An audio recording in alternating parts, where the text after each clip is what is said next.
How did Miss India Goa 2017 happen? It's quite a curiosity. So, 2010 is when I started training for Miss India.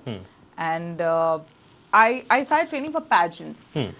Uh, I remember I was doing all of it. My dad and mom, they've helped me. I mean, they've been a blessing. I told you how close I am. You saw that.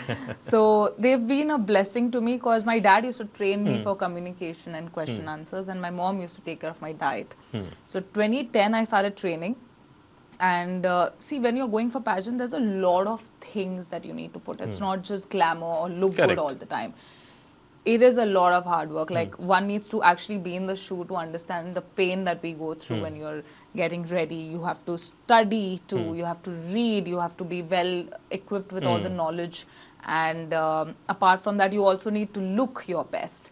So after that, after 2010, I started doing a lot of local pageants, and I started winning some titles. I won runner-up in 2013, I remember. I won a runner-up for a pageant. Then I had done some reality shows. So I kept winning a lot of pageants and a lot of shows.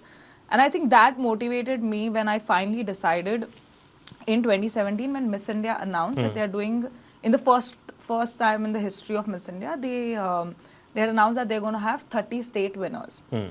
And that was the time I decided this is the year when I want to go, because it's going to be my first opportunity to represent Goa. And I always subconsciously wanted to do something with Goa and in Goa. And I think this was the best opportunity. So I put in all the effort that I had trained for 7 years.